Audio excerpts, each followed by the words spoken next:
네, 안녕하세요. 오늘은 이제, 음, 그 강아지에 따라서는 유전병이 오는 경우가 있습니다. 어, 저는 그 유전병에 관련해서 사실 처음에는 잘 몰랐고요. 그리고 그러한 유전병에 관한 정보를 사실 견종별로 우리가 알기가 쉽지는 않습니다. 저는 그에 관한 정보를 홍기 작가님이 이제 출판하신 책 중에서 색채놀이였나? 그것을 보면은 그게 나열이 되어 있더라고요. 우리 아이는 십자인대가 단열이 되었는데 이게 뭐 견종에 의한 해당 견종의 유전병은 아니었던 것 같은데, 그 발병 시기를 봤을 때, 그리고 이제 정형외과 원장님 말씀을 들어봤을 때는 그 십자인대 단열도 사실 그게 흔한 질병인데, 그것도 유전인 경우가 대부분이라고 하시더라고요. 우리 아이는 그 외에도 이제 고관절 아탈구가 지금 왔어요. 어, 음, 제가 우리 아이에게 돈을 아낀 적이 없고 병원을 자주 다녔는데도 불구하고 우리 아이의 첫 주치, 그러니까 제가 우리 아이를 20년 7월 31일에 입양을 했는데 그 다음 달부터 다녔던 주치의가 어, 다른 병원에서 십자인대 단열을 진단받았는데 그게 아니라고 하였고, 또 고관절에 문제가 생기면서 십자인대 단열이 만성화되자 저에게 뭐라고 했냐면 슬개골 탈구 2기가 왔다.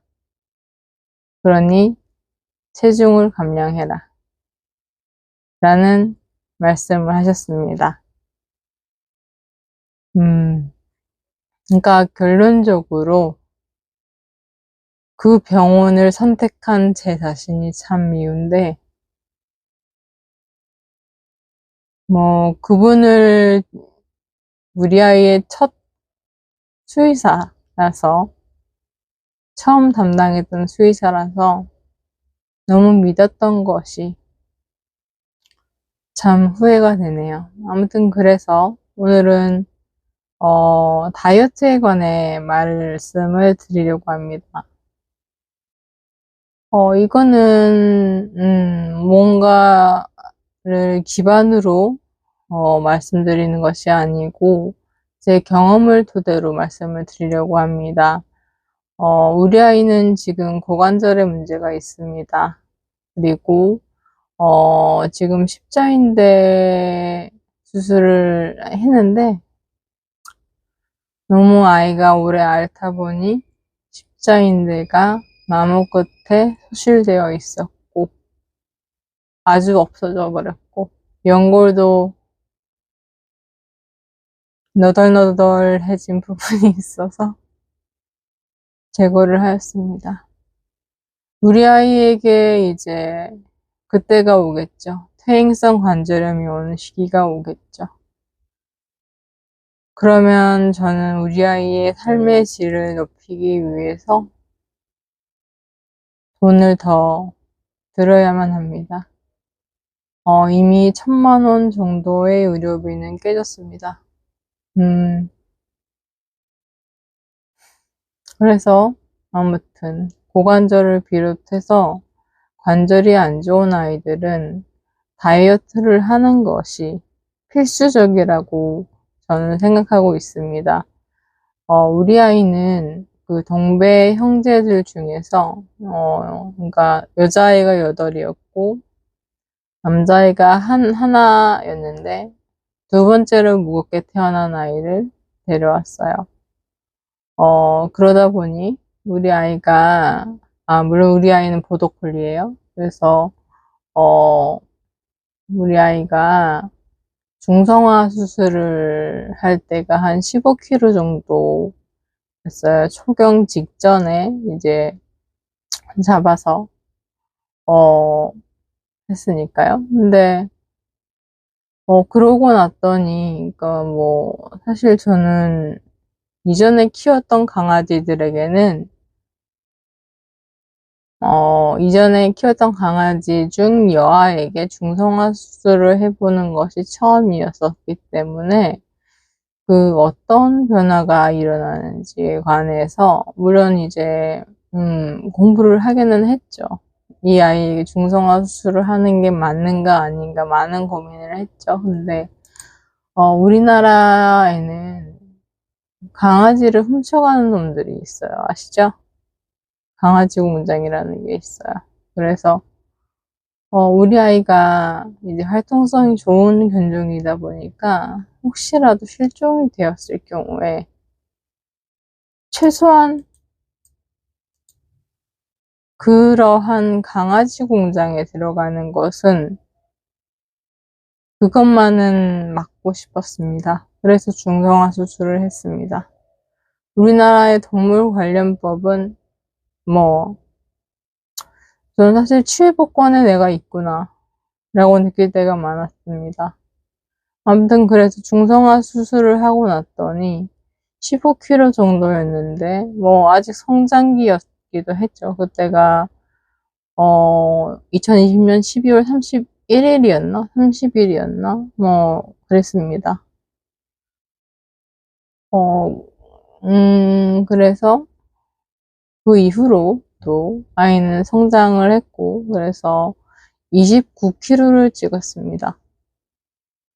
29kg 정도 찍으니까, 걱정이 되죠, 이제. 이렇게까지 몸무게가 많이 나가는 견종은 아닌데, 라는 생각이 들었습니다. 뭐, 부모견은 23kg? 21kg였나? 뭐, 그 정도의 무게였고, 우리 아이가 이제 좀 크게 태어났다고 하더라도 체중이 좀 많이 나가는구나. 그래서, 다이어트를 어떻게 하면 좋은지에 관해서, 어, 이제 검색을 하고 주변 지인에게 도움을 청했습니다.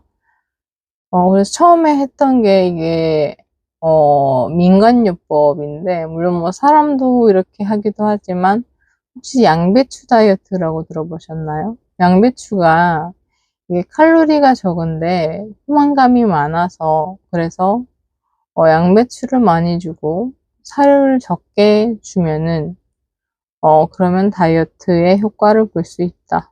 뭐 이런 이야기를 들었습니다. 그 이야기를 해준 분은 뭐 그러니까 광주에 있는 한 4년제에서 반려견 관련 학과를 졸업하신 분이었고 그 동물병원에서 스텝으로 3년 정도 일했던 분이었습니다. 근데 그렇게 해서 우리 아이의 다이어트, 양배추 다이어트라는 것으로 시작을 했을 때 이게 사실은 민간요법이에요. 뭐 다른 분도 이제 양배추 다이어트가 도움이 되고 건강에 괜찮다 뭐 이런 식으로 말씀하시는 분이 계셨어요. 추천해 주시는 분이 계셨고 그래서 그거를 제가 지속적으로 했는데 우리 아이가 이제 첫 헌혈을 했던 곳이 원 땡땡 동물병원이었습니다. 그런데 이제 그날 헌혈하는 김에 엑스레이도 찍어봤어요. 그리고 이제 헌혈을 담당하신 선생님이 내과 원장님이셨습니다. 보통 헌혈을 담당하시는 선생님은 내과 선생님인 경우가 많은 것 같아요. 우리 아이가 헌혈을 했을 때, 그때 이제 담당했던 수의사 선생님을 보면은 내과 선생님이었거든요. 아무튼 그래서 그곳의 내과 원장님한테, 연희가 지금 다이어트를 하고 있는데, 그때 몸무게가 몇 킬로였는지는 기억이 안 나는데, 아무튼 양배추 다이어트를 하고 있고, 그래서,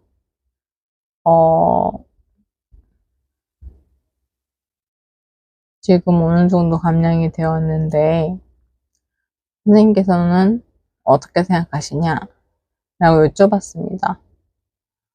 그랬더니, 그런 말씀을 하시더라고요. 그 양배추 다이어트 같이 이렇게 한 종류의 야채만 장기간 복용시키는 것은 영양학적으로 좋지 않다. 그러니까 다이어트 사료를 먹여라. 그게 포만감이 들도록 나온 사료이다. 라고 말씀을 하셨습니다. 저는, 치석 관리 문제 때문에 수식 사료는 주지 않고 있고, 건사료를 주고 있어요. 그래서 건사료를 저는, 그, 진공쌀통이라는, 그런 기계에 이제 보관을 합니다. 그래서, 저의 경우는 다이어트 사료 선택을, 처음에 그, 오리젠 걸로 했어요. 오리젠만 먹였습니다. 근데 오리젠이, 좋은 사료이기는 한데, 그곳에서 나오는 다이어트 사료는 타사의 다이어트 사료에 비해서, 칼로리가 좀 높은 편입니다. 그 사료를 선택한 이유는 다이어트 사료 중에서는 그것이 기호성이 좋다라고 제가 아는 브리더분께서 말씀을 해주셨기 때문이었었는데, 그래서 처음에는 이제 그 사료만 먹이다가, 타사의 사료를 섞어서 블렌딩해서 주기 시작했습니다. 칼로리로 절반씩 이제 급여를 하기 시작했어요. 그렇게 해가지고 지금 이제 뭐 우리 아이에 대해 안타깝게 생각하는 것은 원래부터 식탐이 있는 아이였는데, 그래서 1살 정도 때였을까요? 그때부터 줄곧 이제 다이어트를 장기간, 그러니까 2년 이상 지금 시켜와서, 사실 저는 맛있는 거 주고 싶고, 뭐, 그렇지만 우리 아이가 고관절이 안 좋다는 것까지 지금 판정이 난 상황에서 다이어트를 안 시킬 수는 없었습니다. 그래서 장기간 다이어트를 시켰고, 그래서 우리 아이는 지금 19kg 정도가 되었습니다. 그래서 앞으로 한 1~2kg만 더 빼려고 저는 생각을 하고 있어요. 물론 그 이제 그 펫피트니스 트레이너 하는 지인은 연희는, 그러니까 우리 강아지는, 우리 아이는 너무 말랐다, 삐쩍 말랐다 싶을 정도로 다이어트를 하는 게 더 좋다, 다이어트를 해야 된다, 그렇게 말씀을 하셨지만, 우리 아이가 등 길이가 한 59cm가 됩니다. 그러니까 원래 골격 자체가 좀 큰 아이예요. 그래서 저는 앞으로 한 2kg 정도의 추가 감량 정도를 생각하고 있어서 지금은 칼로리를 조금 상향 조절했습니다. 그래서 사료를 조금 더 먹이고 있습니다. 자, 그래서 결론적으로 말씀을 드리겠습니다. 강아지의 비만 기준은 BCS라는 것인데, 한번 검색을 해보시고, 아이의, 그러니까 이게 눈바디에 가깝다고 말씀을 드려야 할 것 같은데, 일단 가슴뼈가 잡히는지 안 잡히는지의 판단이 중요합니다. 근데 이때는 그냥 만지는 게 아니라 아래에서부터 위로 이렇게 쓸어서 올려서 만져봤을 때 갈비뼈가 만져지냐, 그것을 보셔야 되고, 일단 그것을 기준으로 해서 우리 아이가 몇 프로 정도의 감량이 필요한지를 판단을 하셔야 합니다. 판단을 하시고 이제 그러면 어떤 사료를 먹여야 할 것인가를 한번 골라보시고, 제가 지금 먹이고 있는 거는 광고를 할 수는 없으니까 말씀을 드리지는 않겠습니다.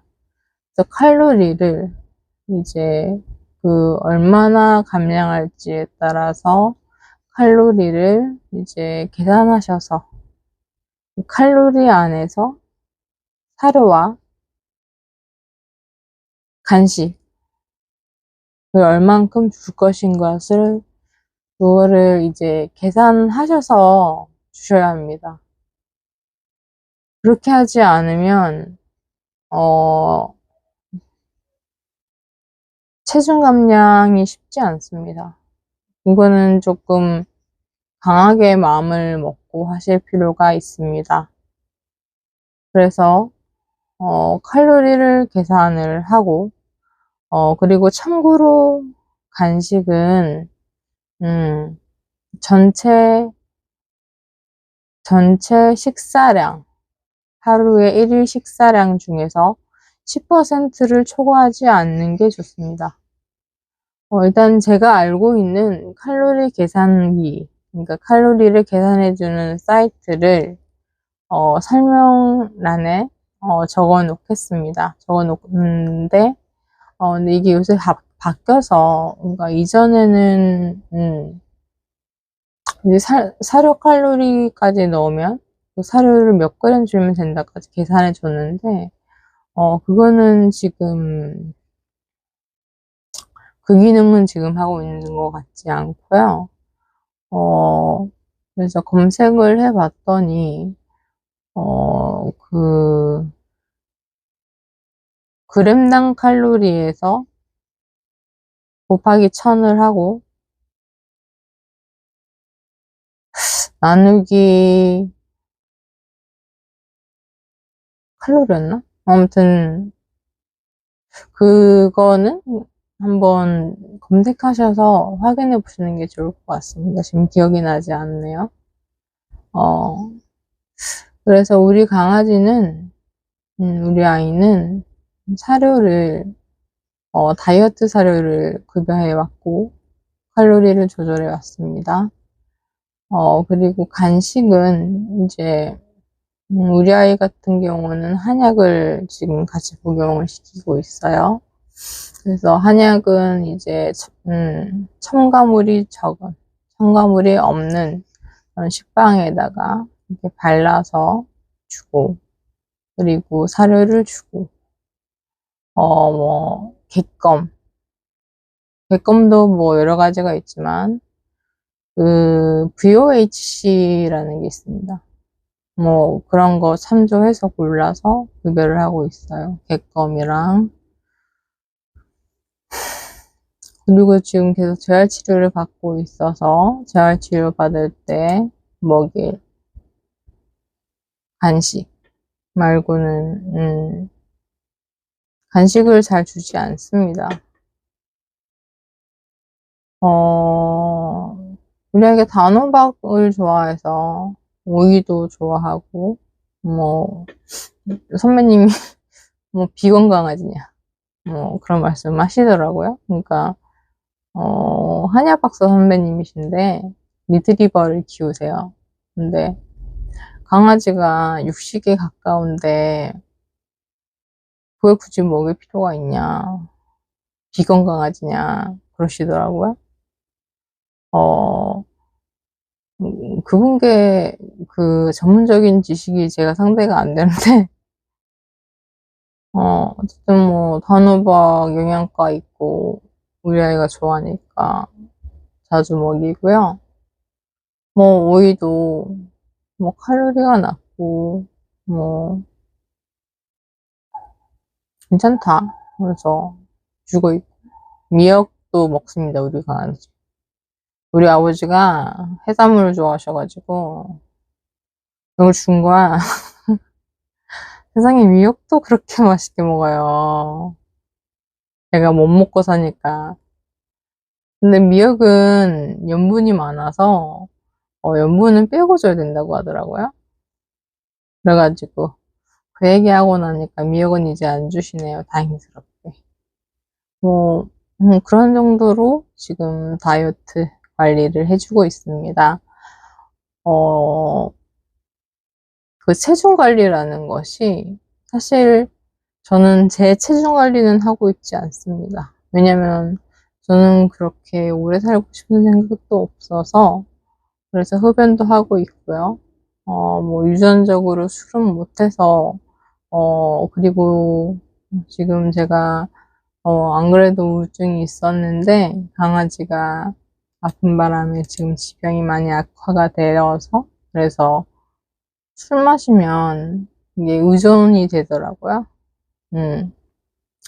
문제 그 스트레스 발산이 안 돼서 음주를 시도했다가 담금주를 방에 숨겨놓고 먹는 저를 보고서 술은 안 마시고 아무튼 뭐 요새 간식이 굉장히 다양하게 나와요. 그래서 저는 그 이제 장어로 만들어진 장어 말린 건가 그게 뭐 그런 걸 먹이기도 하고 아니면은 좀 기호성이 좋은 거 아니면은 그 뭐지 개껌 제가 주는 간식은 그 정도고 제 아버지는 뭐 단호박이나 뭐 그런 걸 주고 있습니다. 간식은 많이 먹이는 좋지 않은데 우리 아이가 이제 헌혈을 했을 때는 그 메추리 건조한 거를 줬어요. 그거 방부제 안 들어간 거. 그런 것들이 냉동실에 차곡차곡 있는데 못 먹이고 있습니다. 안 먹여야죠. 살찌니까. 그래서 오늘 제가 이제 다이어트의 정도라고 해야 될까요? 정석이라고 해야 될까요? 그걸 말씀드리자면 칼로리를 설정해서 그 안에서 급여를 하는 게 맞습니다. 그리고 간식은 10% 이내 포함해서 줘야 되고요. 뭐 우리 아이 자신의 아이가 이제 그렇게 막 다이어트를 심하게 할 정도가 아니다 라고 하시면 원래 좋아하는 사료를 칼로리 조절해서 양을 조절해서 주시는 것도 괜찮고 저처럼 이렇게 좀 아이가 많이 살이 쪘을 경우에는 다이어트 사료를 급여하시는 편이 다이어트에 도움이 된다 라고 말씀을 드리겠습니다.